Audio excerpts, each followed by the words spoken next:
Hello hello hello hello check hello hello hello hello hello hello hello hello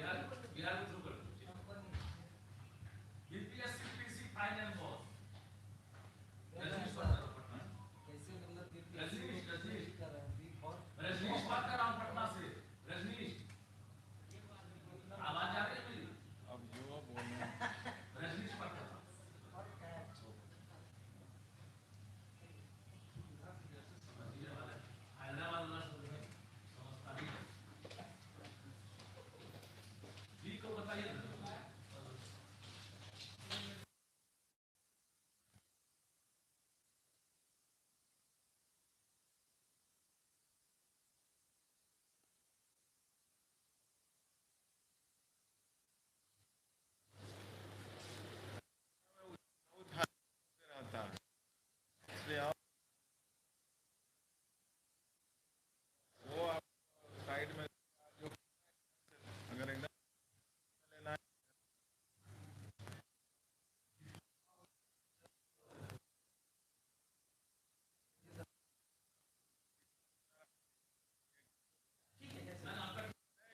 हमको ये नहीं है जैसे आप पिछले बार नाराज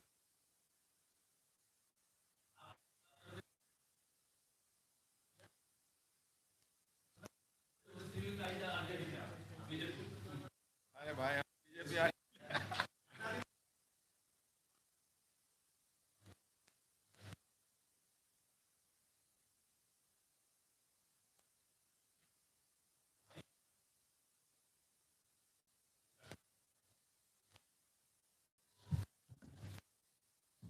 आ जाइए आप लोग, तो आप लोग फ्रेम से आ जाइए।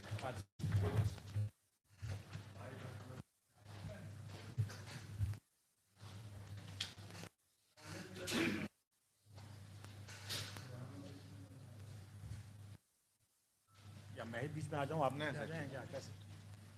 चलो ठीक है। तो आज का ये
इस परिप्रेक्ष्य में हम लोगों ने महसूस किया कि आप लोगों को कुछ फैक्चुअल बातें, तथ्यात्मक जानकारी कुछ दे दी जाए, ताकि अनावश्यक जो संशय और अनावश्यक कन्फ्यूजन जो हो रहा है लोगों के मन में, वो दूर हो सके। पहली बात कि सारे मुद्दों पर डिस्कशन हो चुका है, और ये कुछ मुद्दे ऐसे थे जिसका निर्णय विभाग को ही करना था, और ये मुद्दे जो हैं वो तमाम इस दौरान अभ्यर्थियों के द्वारा ही उठाए गए और उन्हीं सब बिंदुओं पर विभाग को निर्णय लेना था, और इसी कारण से उसमें विलंब हुआ। जब पिछली बैठक में हम लोगों ने प्रेस कॉन्फ्रेंस में बताया था कि हम लोग इसको जल्दी निकाल देंगे, लेकिन उसके बाद अभ्यर्थियों के तरफ से ही कई तरह की बातें आ रही थी, मांग आ रही थी। उसमें एक बहुत महत्वपूर्ण मांग ये था कि जो अपियरिंग कैंडिडेट्स हैं, खास करके प्रशिक्षण डीएलएड का जैसे है, उसके लोगों की मांग थी कि हमको भी मौका मिले। हर लोगों को अपने अलग अलग कारणों से लोगों की मांगें हो रही थी, तो इन सभी मांगों पर विभाग को ही विचार करके देना था, और विभाग ने विचार भी किया है, और उसके बाद उन सब बिंदुओं को आयोग को स्पष्ट भी किया गया है, और उसके आलोक में आयोग ने अपना विज्ञापन का प्रारूप तैयार लिया है, और अधिक से अधिक कल तक जो है ये हम लोग प्रेस में भेज देंगे। उसके बाद वो हो सकता है आज भी चला जाए, हो सकता है कल चला जाए, लेकिन ये इस महीने के अंत में तो आप निश्चित रूप से मान के चलें कि 1 जून का जब सुबह में आप लोग देखेंगे तो जरूर उस समय तक आप लोगों को जानकारी रहेगी। कुछ बातों का मैं खुलासा कर दूं कि जो परिवर्तन जो कुछ हुए हैं कुछ अभ्यर्थियों की मांग को देखते हुए, वो मैं कुछ चीज़ों की जानकारी दे देता हूँ। एक की जो सिलेबस के संबंध में जो बार बार लोगों की चर्चा होती रही है कि सिलेबस का विस्तार किया जाए, तो सिलेबस का विस्तार करने की कोई आवश्यकता नहीं है, लेकिन एक चीज़ हम लोगों ने जरूर स्पष्ट आउट कर दिया है कि प्राथमिक विद्यालय के अध्यापकों के लिए विद्यालयों में जो पाठ्यक्रम है वो एनसीईआरटी के पाठ्यक्रम का जो है वही है, इसलिए वो उसी से गाइडेड होगा और वही है। अभ्यर्थी को सिलेबस विस्तार से अगर समझने की जरूरत है, बस उन्हीं को देख लेंगे तो उनके वो जिज्ञासा पूर्ण हो जाएगी। दूसरा जो लोगों की एक मांग रही है कि जो भाषा की का जो है उसमें 100 नंबर का है और उसके लिए 2 घंटे हैं, और मुख्य पेपर जो है वो भी 2 घंटे के हैं, लेकिन उसमें 150 मार्क्स का है। तो इसमें मैं बता दूं कि भाषा का जो है वो पहले भी मैंने स्पष्ट किया कि क्वालिफाइंग नेचर का है, उससे आपको मेरिट नहीं बनेगा, मेधा सूची उसके प्राप्तांक के आधार पर नहीं बनेगा, और इसलिए हम लोगों ने उसमें अधिक समय दिया है कि आप आराम से आप करें, उसमें घबराने की बात नहीं है, सिर्फ क्वालिफाइंग नेचर का है, लेकिन आप आराम से कर सकते हैं। लेकिन जो मुख्य पेपर है वो उसी पर मेधा आधारित होगा, प्रतियोगिता उसी पर है, तो उसमें हम लोग चाहेंगे कि जो अच्छे अभ्यर्थी हैं वो जल्दी बना पाएंगे, और जो अच्छे नहीं हैं, उतने स्मार्ट नहीं है, वो थोड़ा उनको विलम्ब होगा। तो इसलिए हम लोगों ने ज़्यादा क्वेश्चन रखा है, लेकिन हम लोगों ने फिर आपस में विचार करके और अभ्यर्थियों की एक बड़ी मांग को ध्यान में रखते हुए हम लोगों ने पहले जो 150 क्वेश्चन रखा था उसको घटा करके 120 किया है मेन में। और पहले जैसे 100 और 50 का था कि 100 में उनका नॉलेज टेस्ट था और 50 में उनका इंटेलिजेंस का टेस्ट था, उसको हमने वो ब्रेकअप को हमने 80 और 40 के रखा है, और ये सभी मुख्य परीक्षाओं के लिए है। मतलब 120 क्वेश्चन रहेगा, 80 और प्लस 40। और ये भी मैं स्पष्ट कर दूं कि एक पद के लिए एक ही मेन पेपर है। कई बार लोग ये कहते हैं कि इतना व्यापक सिलेबस है कैसे पढ़ेंगे, तो ऐसा नहीं है कि उनको सभी पढ़ना है, उनको तो सिर्फ एक ही पेपर की तैयारी करनी है। अगर एक पद के लिए तैयारी कर रहे हैं तो एक ही पेपर की तैयारी करनी है, मेन पेपर। भाषा तो सबके लिए लागू है, वो तो क्वालिफाइंग नेचर का। तो इसलिए अगर वो 2 पद के लिए तैयारी कर रहे हैं तो उनको 2 पेपर पढ़ना पड़ेगा, 2 पेपर के हिसाब से पढ़ना होगा। और ये भी है कि उनको जो अपना विषय उनका है, मतलब जिसमें वो स्टेट की परीक्षा पास किए हैं, उसी विषय से उनको देना है। और इसमें सिर्फ पहले मैंने स्पष्ट किया है कि सिर्फ कॉमर्स का ही एक ऐसा विषय है जिसमें कि अगर वो स्टेट किए हुए हैं तो उसमें उनको विकल्प है विषय का। उसमें 3 विकल्प है, अकाउंटेंसी है और एक बिजनेस स्टडी है या एंटरप्रेन्योरशिप है और एक और है, वो आपको सब विज्ञापन में सब मिल जाएगा उसमें। तो ये बातें हुई पाठ्यक्रम के बारे में। अब इसके आगे ये हमें बताना है कि अभ्यर्थियों की एक और मांग जो सरकार के समक्ष गई थी, आयोग को भी लोग दे देते हैं लेकिन एक्चुअली वो निर्णय सरकार को ही लेना है और सरकार ने संसूचित किया है और ये भी कल की बैठक में ही क्लियर हुआ है कि जो अपीयरिंग कैंडिडेट हैं उनको भी हम लोग मौका देंगे और अपीयरिंग कैंडिडेट के लिए शैक्षणिक प्रशैक्षणिक अर्हता का कट ऑफ डेट जो होगा वो 31/8/2023 होगा। मैं फिर से इसको ज़रा स्पष्ट कर दूं कि ये डेट है कि इस तारीख तक अगर उनकी परीक्षा हो गई है, जो अर्हता संबंधी परीक्षा अगर हो गई है तो वो आवेदन दे सकते हैं।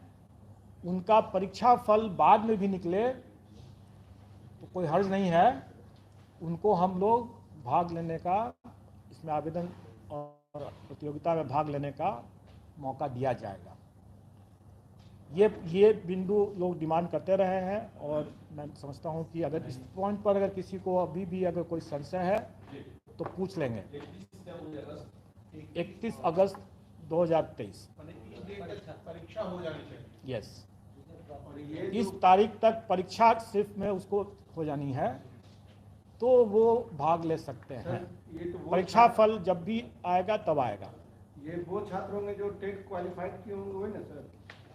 जो भी अर्हता संबंधी परीक्षा है, अगर वो उनका पेंडिंग है, या तो परीक्षा नहीं हुई है या परीक्षा फल उसको नहीं मिला है, तो दोनों ही स्थिति में वो भाग ले सकेंगे बशर्ते इस तारीख तक उनकी वो परीक्षा संपन्न हो जाए और उसमें वो भाग ले लें। सबके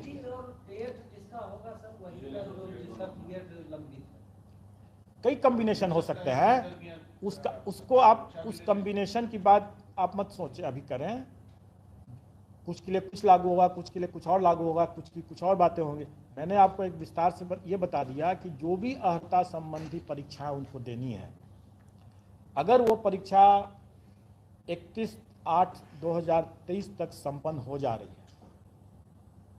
या अगर पहले संपन्न हो चुका है और उसका परीक्षा फल अभी नहीं हुआ है तो भी वो दे सकते हैं, और परीक्षा फल उनको बाद में निकलता है तो भी वो दे सकते हैं, क्योंकि हम लोग जब उनका डॉक्यूमेंट वेरिफिकेशन के लिए, जब उसके कागजातों के प्रमाण पत्रों के सत्यापन के लिए जब उनको आमंत्रित करेंगे तब उस समय उन्हें उस परीक्षा में का एडमिट कार्ड, जिसमें कि वो कह रहे थे कि हम 31 अगस्त तक अपीयर हो रहे हैं, उसका एडमिट कार्ड दिखाना होगा और फिर उस समय उसका परीक्षा फल भी दिखाना होगा जब हम डॉक्यूमेंट वेरिफिकेशन के लिए उनको बुलाएंगे।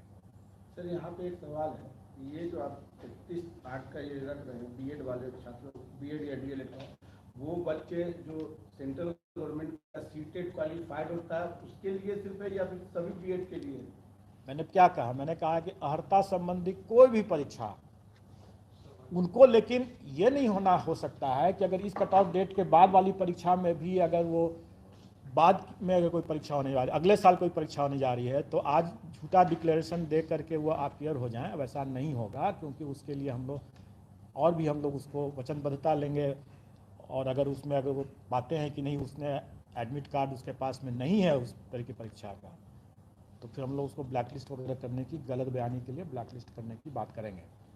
जो परीक्षा 31/8/2023 तक संभावित है, वैसे ही मामलों में, और उनका अगर उसमें कोई परीक्षा अगर रुका हुआ है या परीक्षा फल रुका हुआ है तो वो अप्लाई कर सकते हैं। उसमें सर इसका जो सवाल था, का सवाल ये था कि बीएड या सीटेट, जो सीटेट मान लीजिए कि सीटेट भी लंबित है, 31 अगस्त तक हो गया सीटेट, तो वो भी अप्लाई कर सकते हैं। कर सकते हैं। मैं तो कहा ना कि हर तरह की वो परीक्षा में वो दे सकते हैं, बशर्ते कि वो परीक्षा आयोजित तो हो। अगर मान लीजिए उसने अभी तक न सीटेट किया है, न बीटेट किया है, न एसटीईटी किया है और न ही ग्रेजुएशन किया है, और फिर भी वो आकर के कह रहा है कि हमको संभावित है सारी परीक्षाएं एक साथ हो, तो अगर हो जाता है 100% गुड, उसका लक।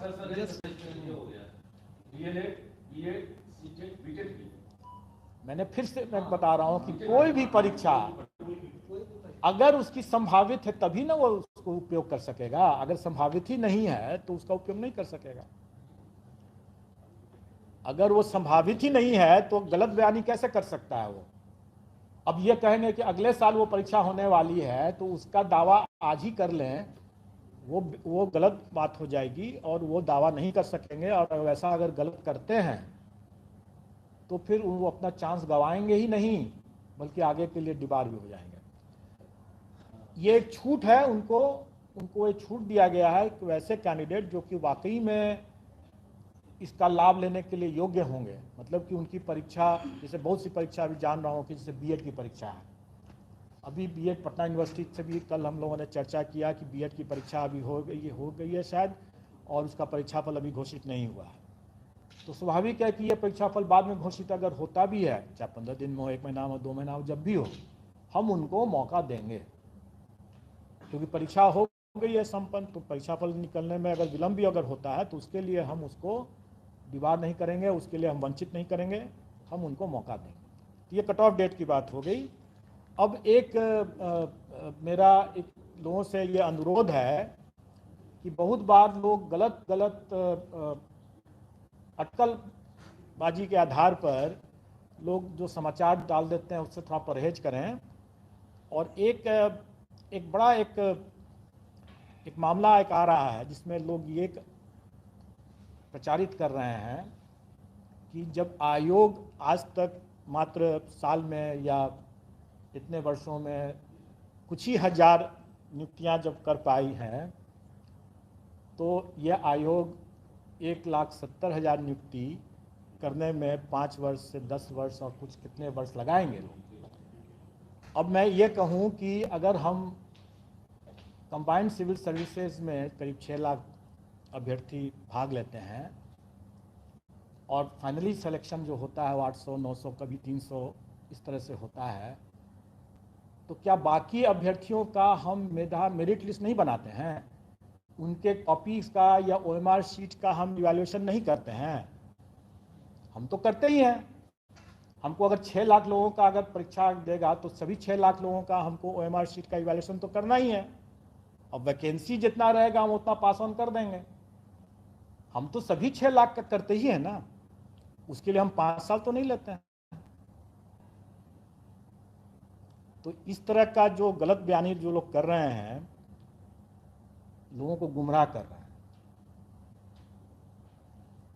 और अगर उसमें अगर आप लोग भी अगर वैसा साथ देते हैं तो आप लोग भी उसके हाथ की कठपुतली बनते हैं। तो आप समझ लें कि हास्यास्पद स्थिति है कि नहीं है। क्या वो, इससे तो यही पता चलता है कि ऐसे बोलने वाले लोग और ऐसे कुतर्क देने वाले लोग जो हैं वो पब्लिक को क्या समझते हैं, महाबेवकूफ समझते हैं। तो खैर ये उनकी सोच है। मैं आपको ये बता दूं कि इसमें आप लोग समझ चुके हैं, आप लोग हंस रहे हैं तो आप लोग समझ चुके हैं कि हम अगर 6 लाख लोगों की परीक्षा लेंगे तो हम सभी का ना मार्किंग करेंगे, सभी का ना मेरिट बनाएंगे। कितने सिलेक्शन हुए, 5 साल नहीं लेंगे हम। जैसे मैंने पहले ही बताया था कि अगर हम कंबाइंड सिविल सर्विसेज का अगर 1.5 महीने में रिजल्ट निकालते हैं तो इसमें हमारी करीब 4 परीक्षाएं हैं, क्योंकि तीन तरह के पद हैं और एक क्वालिफाइंग नेचर का है। तो क्या हम 4 गुना समय लेंगे? नहीं, हम उसमें 2 से 3 महीने में हम लोग इसका रिजल्ट निकाल रहे हैं और निश्चित तौर पर इस कैलेंडर ईयर में हम रिजल्ट निकाल देंगे। अब रही बात कि आवेदन हम लोग इसको आमंत्रित करने का डेट थोड़ा आगे रखेंगे, क्योंकि इसमें कई रिलैक्सेशन की बातें, जैसे एज के लिए कट ऑफ डेट 1/8/2023 है, और ये शिक्षक नियमावली से जो नियुक्ति नियमावली है उसी में है ये दिया हुआ।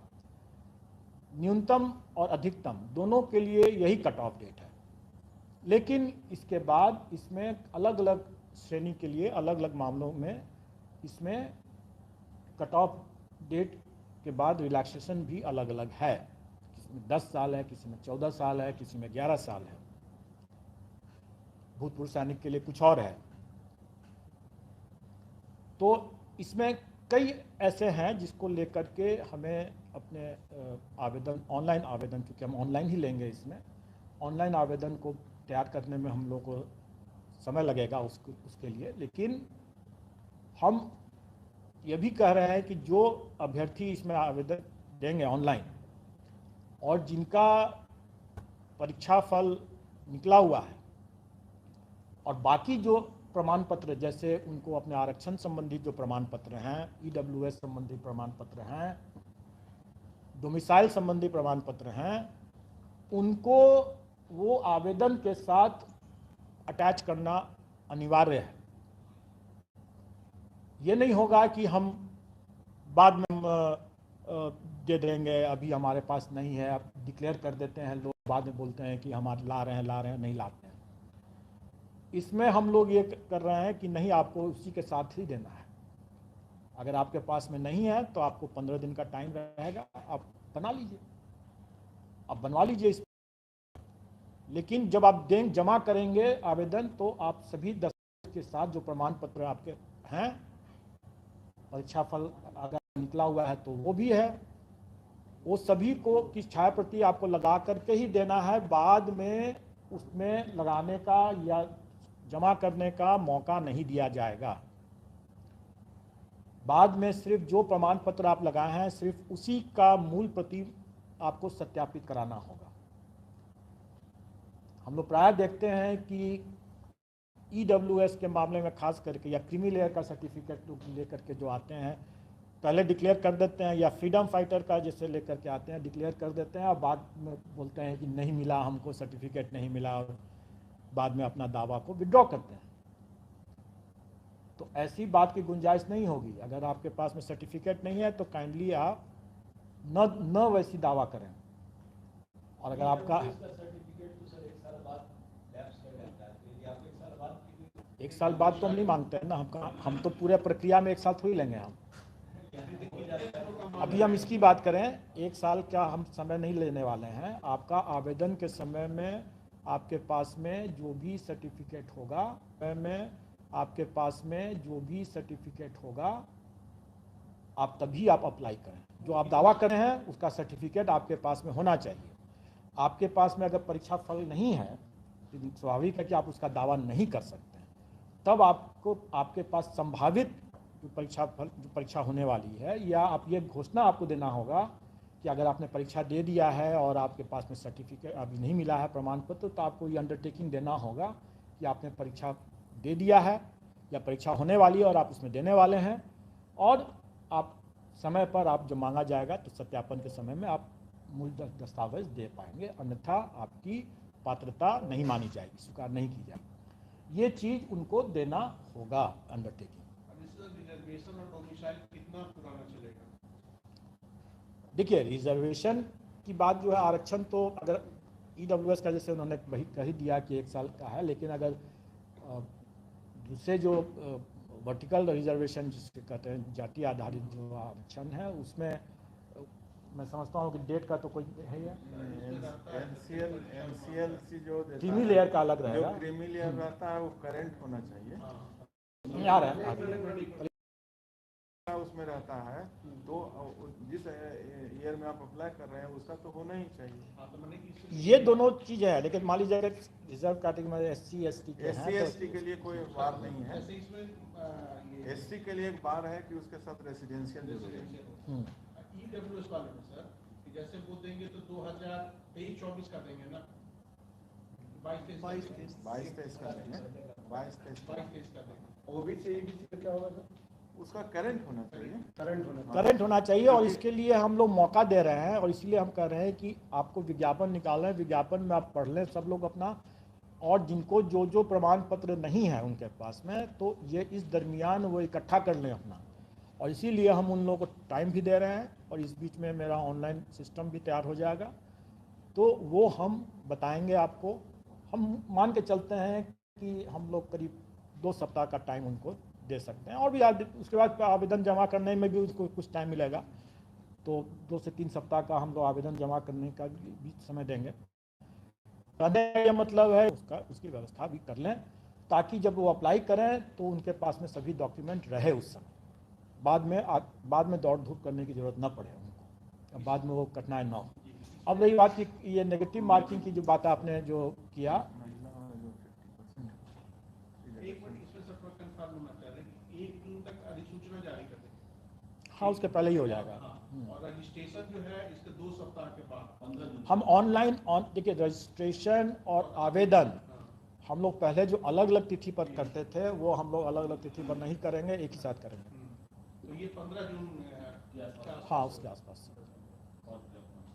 तब तक लोग भी अपनी तैयारी कर लें, हम भी अपनी तैयारी करेंगे, और अभ्यर्थी भी अपनी तैयारी कर लें, आप प्रमाण पत्र सब इकट्ठा कर लें। अब रही बात की एक और पॉइंट है आरक्षण से ही संबंधित, कि नियमावली में ही दिया हुआ है कि महिलाओं के लिए जो प्राथमिक विद्यालय के मामले में प्राइमरी स्कूल में वो 50% आरक्षण है महिलाओं के लिए। और उसका वैसे भी पूरा जो ब्रेकअप है, जो पद की जो व्यक्ति के रोस्टर वाइज मतलब आरक्षण कोटिवार, वो भी हम लोग वेबसाइट पर डाल देंगे, और उसमें लोग देख सकते हैं कि किस विषय में किस किस कैटेगरी आरक्षण कोटिवार सब देख सकेंगे उसमें। कुछ जो छूट, जितनी तरह की छूट है वो विज्ञापन में आप पढ़ लेंगे, जैसे विषय के हिसाब से भी, जैसे कंप्यूटर के मामले में भी लोगों की जिज्ञासा थी, और कितना प्राप्तांक क्या है, वो सारा डिटेल्स जो है वो आपको विज्ञापन में मिल जाएगा। आपको उसमें जितना भी डिटेल्स है उसमें इतने ढेर सारे, अगर मैं उसी की परीक्षा ले लूँ अगर, तो शायद उसमें भी हम लोग भी फेल कर जाएंगे, क्योंकि इतने ढेर सारे उसमें हैं पॉइंट्स, और यही कारण था कि थोड़ा टाइम भी लग रहा था। स्वाभाविक है, इतने ढेर सारे कंडीशंस हैं और इतने वैरायटी इतने ज़्यादा हैं कि ये इसको समझना, एक बार में समझना और एक बार में समझ करके उसको लिखना, उतारना कंडीशंस को, और उसके हिसाब से सॉफ्टवेयर को ही बनाना है मुश्किल बात, लेकिन समय लगा, देर आए दुरुस्त आए वाली बात है, तो अभी हम लोग तैयार हैं इसमें। अब रही बात कि ये कट ऑफ, इसलिए ये आपने कहा नेगेटिव मार्किंग के लिए, इस पर भी लोगों ने बहुत चर्चा किया कि मतांतर है, ऐसा कोई मतांतर नहीं है, किसी भी बिंदु पर कोई मतांतर नहीं, और सबकी सहमति से और अपने अपने क्षेत्राधिकार से, जिसको जो क्षेत्राधिकार है, विभाग का, आयोग का जो क्षेत्राधिकार है, उसके उन सीमाओं में रहते हुए और आपस में विचार विमर्श के बाद ही कोई निर्णय लिया जाता है, तो इसमें नेगेटिव मार्किंग रहेगा, मेन पेपर में नेगेटिव मार्किंग रहेगा। और कोई उसके बारे में जब हम भी जब क्लियर हो जाएंगे तो आपको बता देंगे, राइट। क्योंकि कुछ बातें ऐसी हैं जो कि समय आने पर जरूर बता दिया जाएगा, और कैंडिडेट्स को हम लोग एग्जामिनेशन देने के पहले उनको जरूर बता देंगे, लेकिन उससे आप स्वयं सोचें कि उससे क्या हमारे परीक्षा की तैयारी में कोई अंतर आएगा क्या? हम 4 लें, ऑप्शन दें, 5 ऑप्शंस दें, उससे क्या फ़र्क पड़ता है? परीक्षा की तैयारी तो आदमी को ईमानदारी से अपना करते ही रहना है ना। और नेगेटिव मार्किंग है तो मैं समझता हूँ कि थोड़ी सी सीरियसनेस तो ऐसे ही आ जाएगा।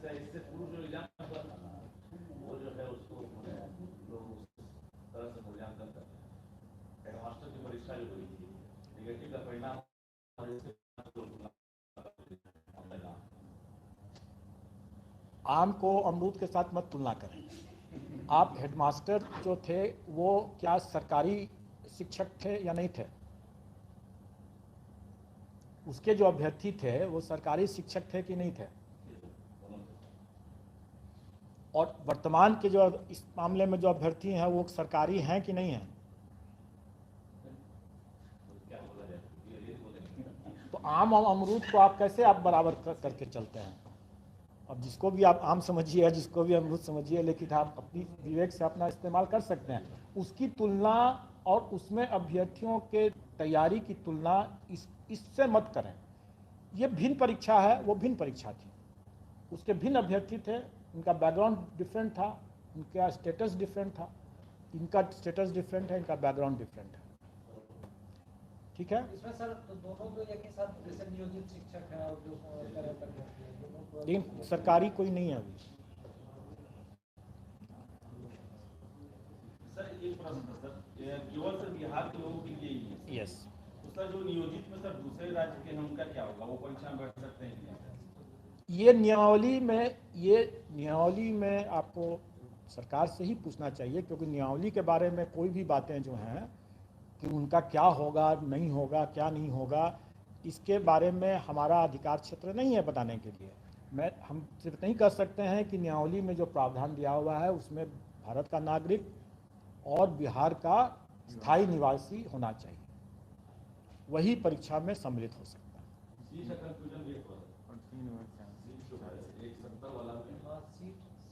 अपने सीट पर रहेंगे क्वालिफाइंग का भी बात चल रहा था सर, नियोजित को लेकर सर। मैं नहीं जानता हूँ, और फिर मैं कहूँगा कि अटकलबाजी पर कोई न्यूज़ न चलाएं। सबसे अच्छी बात होगी कि जो विषय सरकार से संबंधित है वो सरकार से पूछें। जो विषय हमें तो 1,70,000 समथिंग का हमें जो अधियाचना प्राप्त हुई है, हम उसके आलोक में अपनी बात बता रहे हैं। अब ये उसमें नियोजित शिक्षक का पद है नहीं है, उसको क्या किया गया है, इसके बारे में तो आप सरकार ही बता सकती है, हम नहीं जानते हैं और हमें जानना भी नहीं है। जाति प्रमाण के साथ साथ आवासीय भी जरूरी होगा, सम्मत होगा। स्वाभाविक है। अगर हमें स्थायी निवासी लेना है बिहार का, तो हमको उसका आवासीय जो है प्रमाण पत्र की आवश्यकता पड़ती ही है और पड़ेगी। अब जैसे कोई व्यक्ति रेंट में रहता है तो उसका जो अगर ये यहाँ बनेगा वो अस्थायी बनता है। हमें स्थायी निवासी चाहिए। तो बन जाता है स्थायी निवासी का। पिछली जो परीक्षाएं हुई है उसमें बिहार राज्य की जो महिला उम्मीदवार है उनको कुछ खास पात्रता परीक्षा है, उसमें परसेंटेज का छूट दिया जाता है जनरल में, उसको कैरी करेंगे या? देखिए, मैंने आपको क्या कहा कि इतने ढेर सारे उसमें छूट के कंडीशंस हैं। एज में है, जो अपनी जो प्राप्तांक है उनकी परीक्षाओं में उसमें है, सबके लिए अलग अलग है, और उसमें फिर छूट भी है। इस पूरे चीज़ों को एक बारगी अगर आपसे पूछा जाए तो कोई नहीं बता सकेगा। बेहतर होगा कि विज्ञापन में हम लोग उन सारे पॉइंट्स को डाल रहे हैं, उसको आप पढ़ें और समझें, और उसके हिसाब से फिर अपना निर्णय लें कि क्या है क्या नहीं है। एक और एग्जाम की तारीख जो आपने टेंटेटिव बताया उसमें तो कई बदल परिवर्तन अभी टेंटेटिव है। टेंटेटिव वर्ड का मतलब क्या होता है? अनुमानित है, संभावित है, अभी अस्थायी रूप से वो तय किया हुआ है। लेकिन अगर आप ट्रैक रिकॉर्ड देखेंगे अगर आयोग का भी हाल फिलहाल के समय में, तो आप समझ लें कि यह टेंटेटिव जो चीज़ है यही अस्थायी है कि स्थायी है, ये आप स्वयं निर्णय ले लें। ये हमारे हिसाब से तो अभी हमारे लिए तो वही स्थायी है। और इसका कारण इसलिए हम लोगों ने उसको पहले घोषित कर दिया, और पाठ्यक्रम भी हम लोगों ने पहले घोषित कर दिया, क्योंकि अभ्यर्थी उनको पर्याप्त समय मिल सके और वो अपने पढ़ाई पर ध्यान दें, अपनी तैयारी पर ध्यान दें, और इधर उधर के अफवाह पर ध्यान न दें। मुझे आप लोग से भी बार बार अनुरोध है कि ऐसे कुतर्क जो अभी मैंने जिसकी चर्चा किया, और कुछ और भी जो अनावश्यक, अरे हमारे और विभाग के बीच में मतांतर नहीं है, आप लोग शायद चाहते हो ऐसा, तो अब दूसरी बात है, लेकिन हमारे विभाग के बीच में कोई मतांतर नहीं है। लेकिन आप कल या परसों जब विज्ञापन आपको जब देखने को मिलेगा तो आप स्वयं समझ जाएंगे कि इतने ढेर सारे कंडीशंस को देख करके उसमें जो माइंड अप्लाई करना होता है, कितने बिंदुवार उसको जो समझना होता है, उसके डिटेल्स को बिना समझे हुए, उसका इंट्रिकेसीज को बिना समझे हुए उसको तैयार नहीं किया जा सकता है। इसलिए ये चीज़ स्वाभाविक तौर पर इतना भारी भरकम है, इतना इसमें काफ़ी इफ्स एंड बट्स हैं, उसको समझ करके तैयार करने में समय लगना स्वाभाविक है। और अब वो समय आ चुका है, हम लोग कर रहे हैं। एक और बिंदु को थोड़ा स्पष्ट करना चाह रहे हैं सर, STET वाले बोले कि 20 विषय में उत्तीर्ण है, उसी सब्जेक्ट में वो शामिल हो। जैसे अगर हम मैथ से है, मैथ पेपर दिए हैं तो हम मैथ विषय में ही सेलेक्ट होंगे, उसी की परीक्षा में हम शामिल होंगे, यही है ना? अगर STET आपने एक और मैं इसको थोड़ा सा और खुलासा कर दूँ, वैसे कल या परसों विज्ञापन में आप लोग मिल जाएगा। STET पेपर 1 जो है वो हाई स्कूल के लिए है और पेपर 2 जो है वो हायर सेकेंडरी के लिए है। पेपर 1 में अगर हमने मैथ्स लेकर के दिया है तो हम हाई स्कूल के लिए हम मैथ्स में ही हम अप्लाई कर सकते हैं, दूसरे में नहीं कर सकेंगे। और अगर पेपर 2 में हमने किसी और विषय में दिया है तो फिर हम हायर सेकेंडरी में, मान लीजिए फिजिक्स में दिया है तो हम हायर सेकेंडरी में फिजिक्स में ही कर सकेंगे, ठीक है, इंटरचेंज नहीं कर सकते। तो उसकी पात्रता आपकी है, स्टेट 1 आपने जैसे पेपर 1 क्लियर कर रखा है तो आप योग्य हो गए, लेकिन उसी विषय जिसमें आपने क्लियर किया, दूसरे में आप नहीं अप्लाई कर सकते। एक और सवाल कि आपने इशारों में उनका नाम नहीं लिया, लेकिन इशारा वही था कि इतनी बड़ी संख्या में परीक्षार्थियों की परीक्षा आप कैसे लेंगे, तो उन्होंने सवाल आया तो इस तरह का बयान दिया। आप नाम जानते? मैं नहीं जानता हूँ नाम, मैंने जो सुना है मैं आपको आप हाइपोथेटिकल ही मान लीजिए, लेकिन मैं आपको बता रहा हूँ कि अगर इस तरह की बातें अगर उठती है, सुनी सुनाई बातें, अब किसने कहा क्या कहा उस पर मैं नहीं जा रहा हूँ। मैं आपको खुद बोल रहा हूँ कि आप स्वयं सोचें इस बात को कि जब अगर हम 6 लाख लोगों का एग्ज़ाम लेते हैं तो हम सब 6 लाख का मूल्यांकन करते हैं ना। ऐसा थोड़ी है कि ऊपर से चेहरा देख करके हम 1000 का मूल्यांकन कर दिया, उसी का रिजल्ट भेज देते हैं, नहीं ना। हम तो 6 लाख का मूल्यांकन करते हैं और उसमें से जितना डिपार्टमेंट को जितना वैकेंसी के हिसाब जितना चाहिए उतना ले लीजिए उसमें से। परीक्षा केंद्र को लेकर कुछ अगर बता पाए तो हम सभी जिलों में रखेंगे, पटना रखेंगे, जिस तरह या मंडल वाइज रखेंगे, क्योंकि लाखों की संख्या। देखिए अभी तक हम लोगों ने जो परीक्षा यहाँ कराया है, मतलब इस कमीशन में, तो हम लोगों ने पाया है कि एक शिफ्ट में कराने के लिए हम 6 लाख तक हम लोग करीब जा पाते हैं। 6 लाख से ज़्यादा जाने वाली स्थिति जब उत्पन्न हो रही थी तो उसमें हम लोगों को 2 शिफ्ट में करने की आवश्यकता हो रही थी। ये तो हम सभी लोगों का मतलब एक ऐसा मतलब चांस की बात थी कि हम लोगों को उस समय 6 लाख का मिल गया, उतना सीट्स, एकोमोडेशन सेंटर्स हम लोग एक शिफ्ट में कर पाए, अन्यथा हम लोग चाह करके भी एक शिफ्ट में नहीं कर पाते। तो अब हम लोग की जब क्षमता ही अगर 6 लाख के आसपास की है और अगर अभ्यर्थियों की संख्या अगर 6 लाख से ज़्यादा हो जाएगा तो हम लोग को 2 शिफ्ट में करने की मजबूरी होगी और हम लोग तब 2 शिफ्ट में करेंगे और इसका प्रावधान हम लोगों ने रखा है। लेकिन बेशक अगर हम लोगों को उसके कम रहेगा और हमें सेंटर्स मिल जाता है तो हम लोग का भी फर्स्ट चॉइस जो होगा वो एक ही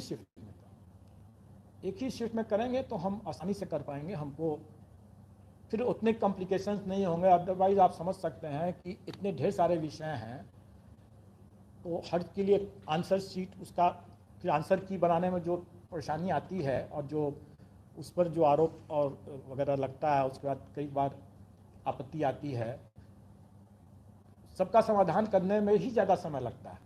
अगर हम 2 शिफ्ट में करेंगे तो हमारा डबल एक्सरसाइज हो जाएगा, तो हमारे लिए मतलब सही व्यवस्था नहीं होगी, लेकिन अगर वो बाध्यकारी परिस्थिति उत्पन्न होगी तो हम उसको 2 शिफ्ट में करेंगे ही करेंगे। लेकिन चांसेस बढ़ेगा। आपने पहले का जो अनुमान था वो सही था, वाला अपियरिंग के लिए जैसे ही मौका मिल रहा तो आप गौर करेंगे कि आपको तकरीबन 50 से 60 के आसपास बिहार के 8% सीटेड 4% होता है।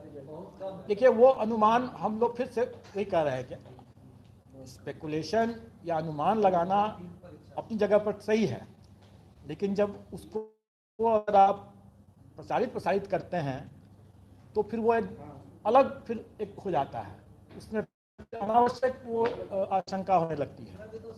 हमें कैंडिडेट की संख्या से सिर्फ शिफ्ट की बात आती है, कैंडिडेट की संख्या से हमें उसके कारण थोड़ा नहीं होगा, लेकिन नहीं लगेगा। इसीलिए मैंने कहा कि हमको ये कहा कि हम 1000 10,000 नियुक्ति करते हैं साल में या 5 साल में, तो इसलिए उस रफ्तार से चलेंगे तो 1,70,000 लोगों की नियुक्ति करने में 5 साल लगेगा। ये हास्यास्पद है। आप लोग भी बार बार हंस जा रहे हैं, तो मैं क्या बोलूँ उससे ज़्यादा। सर नियोजित शिक्षक को सर गाइड करेगा सर, मानिए तो उनका एक पेपर होगा दूसरा पेपर नहीं होगा। फिर से सवाल आपका क्या है? सर जो नियोजित शिक्षक इसमें भाग लेंगे परीक्षा में सर, तो वो लोग भी सर गाइडिंग में रहे हो सकते हैं क्या? परीक्षा सर दूसरा पेपर उनका है, एक पेपर ही दे रहे हैं शिक्षक, इस बार तो वो भी सर अभ्यर्थी ही मतलब अपने ही इन्विजिलेशन भी करेंगे और नहीं सर ऐसा नहीं होगा। वो निराधार है, उसको ऐसे ही मतलब स्वाभाविक बात है कि हम कैंडिडेट्स को इससे ही इन्विजिलेशन कराएं, ऐसा भाई भतीजावाद हम लोग को नहीं करना है। नहीं सर, जैसे एक पेपर के लिए मानिए सर वो हायर सेकेंडरी के लिए दे रहे हैं, तो फिर मिडिल स्कूल का जो है उस पेपर में वो गाड़ी में रहेंगे, मानिए वो नहीं एग्जाम। पहली बात कि हम लोग ये समझ रहे हैं कि जो प्राइमरी स्कूल में जो अभ्यर्थी जो देंगे उसमें से कई अभ्यर्थी भी होंगे, क्योंकि नौकरी चाहिए लोगों को, तो कई जो बेरोजगार हैं तो वो सभी में देना करेंगे, अगर योग्य हैं तो सभी में और दे भी सकते हैं, उनको छूट है। और इसी कारण से हम लोग अलग अलग तिथि पर कर रहे हैं। स्वाभाविक है कि कैंडिडेट्स को हम इन्विजिलेशन के लिए तो बिल्कुल नहीं लगाएंगे, कभी भी नहीं लग ऐसा हो सकता है।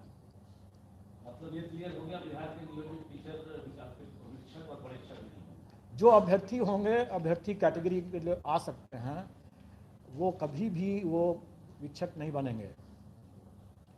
और इस पर भी मंथन हो चुका है।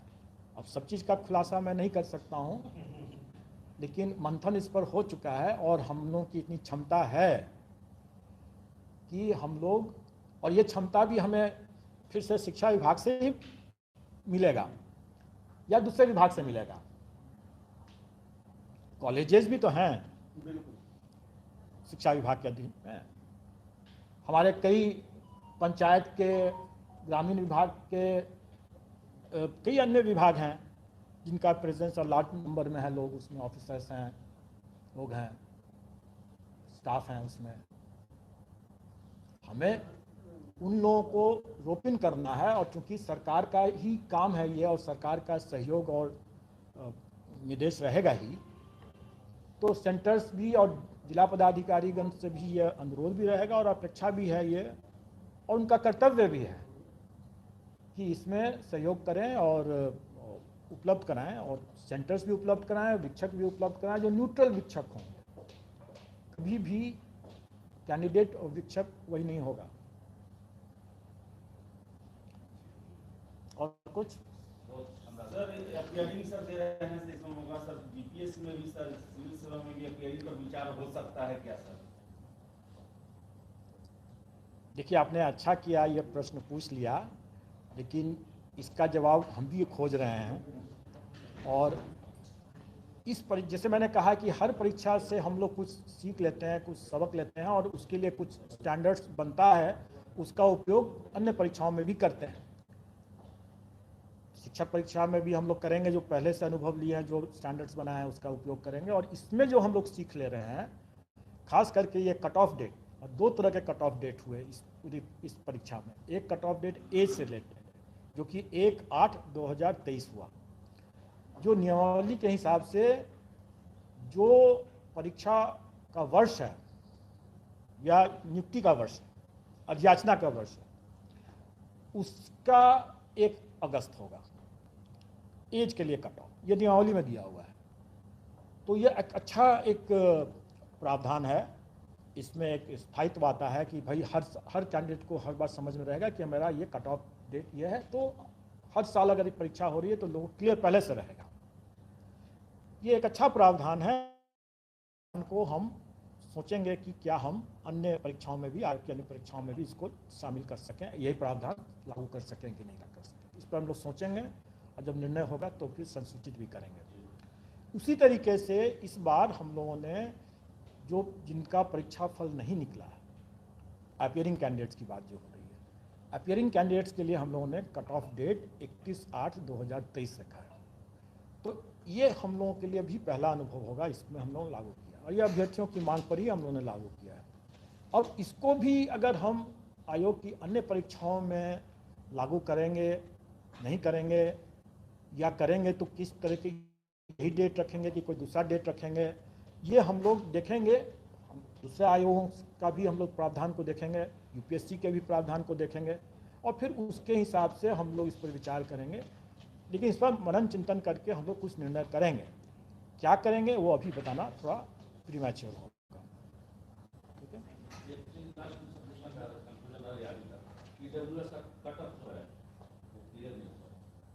कौन सा कट ऑफ, किस चीज का कट ऑफ, आरक्षण से संबंधित?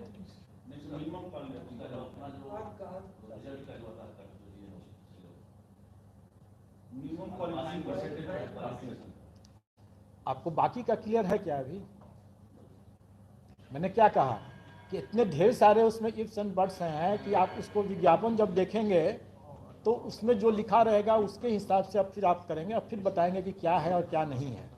ठीक है, लेकिन जो चीज़ नहीं है वो होना है कि नहीं होना है, इसके बारे में जो अर्हता संबंधित जो भी क्राइटेरिया है वो शिक्षा विभाग का ही रहेगा, सरकार का ही रहेगा।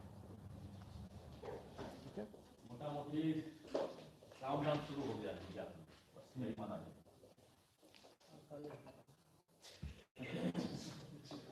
मोटा मोटी यह है कि आप लोग कृपा करके अफवाह नहीं में फैलाने में शामिल न हो। ठीक है, क्योंकि कल की बैठक बेनतीजा नहीं थी,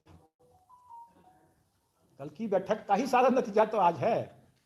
ये बेनतीजा चलाने वाला जो ज्यादा सवाल पूछ रहा है क्या सर? आप लोग देखिए, बहुत बहुत धन्यवाद।